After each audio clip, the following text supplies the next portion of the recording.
Atiya hair. Previous video में हम discuss कर चुके हैं एनएमआर की कुछ बेसिक्स टर्म्स डिस्कस की थी। उसके अलावा केमिकल शिफ्ट को डिस्कस किया, फैक्टर जो कि केमिकल शिफ्ट को अफेक्ट करते हैं। इन तमाम बातों को हम डिस्कस कर चुके हैं और जो आज की हमारी डिस्कशन का टॉपिक है वो है spin splitting in NMR spectroscopy.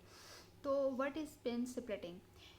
For example equivalent proton का आप ये एक्सपेक्ट कर रहे होते हो कि जो सिग्नल आएगा वो एक सिंगल पीक होगी, बट जब स्पेक्ट्रम को ऑब्जर्व किया जाता है, स्पेक्ट्रा को देखा जाता है, तो वो जो सिंगल पीक है वो फर्दर स्प्लिट हुई हुई होती है। जैसा कि यहाँ पे इसमें स्लाइड में आपको शो हो रहा है कि ये एक सिंगल प्रोटॉन की पीक है जो कि फर्दर स्प्लिट हो गई है। तो ऐसा स्प्लिटिंग क्यों होती है, इस टॉपिक पे आज हमने बात करनी है और इसको हमने फर्दर डिस्कस करना है।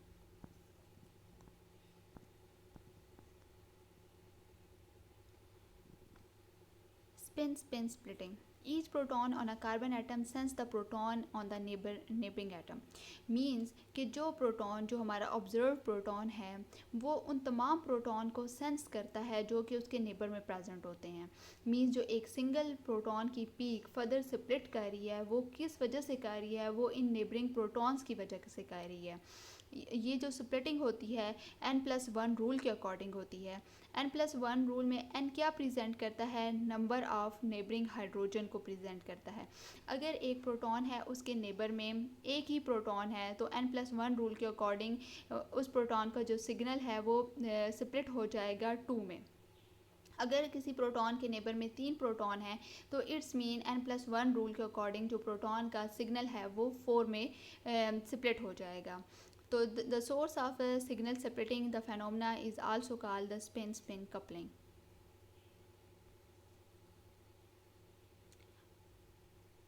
ये एक स्पेक्ट्रा दिखाया गया है जो कि इथाइल आयोडाइड का स्पेक्ट्रा है। इसमें ये जो सिग्नल है, this de-shielded signal is the signal of CH2 which is attached to this iodine। और ये वाला सिग्नल डी शील्डेड क्यों है? एज़ यू नो कि आयोडीन जो है वो एक इलेक्ट्रोनेगेटिव एलिमेंट है और वो तमाम जो इलेक्ट्रॉन डेंसिटी है वो अपनी तरफ पुल कर लेता है। जब वो इलेक्ट्रॉन डेंसिटी अपनी तरफ पुल कर लेता है तो इसके जो प्रोटॉन्स हैं, प्रोटॉन्स क्या करते हैं? वो डी शील्ड हो जाते हैं, मींस अवे मूव करते हैं फ्रॉम TMS। तो ये सिग्नल, आप इस सिग्नल को देखें तो ये सिग्नल फर्दर सेपरेट हो गया है। ये दोनों प्रोटॉन इक्विवेलेंट प्रोटॉन है।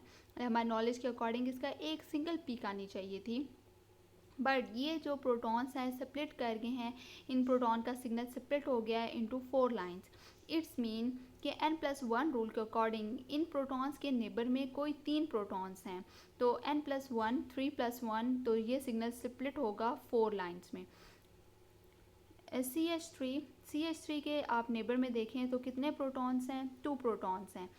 तो 2+1 3, इट्स मीन जो CH3 का सिग्नल है वो कितने में स्प्लिट होगा? वो 3 लाइंस में स्प्लिट होगा। जैसा कि इस स्पेक्ट्रम में भी आपको देख रहे हैं कि ये CH3 के आपको 3 लाइन नज़र आ रही हैं। CH3 के साथ कोई भी इलेक्ट्रोनेगेटिव एलिमेंट अटैच नहीं है।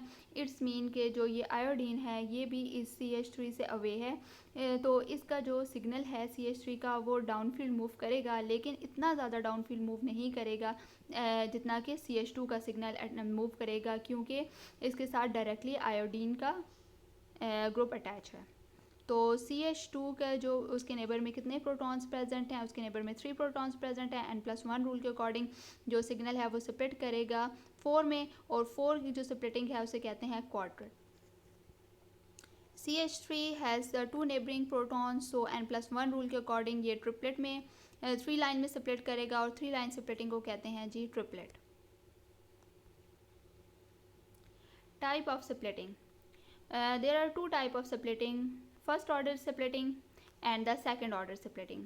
फर्स्ट ऑर्डर स्प्लिटिंग वो स्प्लिटिंग जो n+1 रूल के अकॉर्डिंग स्प्लिटिंग होती है उसे फर्स्ट ऑर्डर स्प्लिटिंग कहा जाता है। फर्स्ट ऑर्डर जो स्पेक्ट्रा है वो वेल डिफाइन होता है, जैसे कि ये आपको राइट साइड पे नज़र आ रहा है। ये जो स्पेक्ट्रा यहाँ पे शो हो रहा है ये स्पेक्ट्रा फर्स्ट ऑर्डर स्पेक्ट्रा है।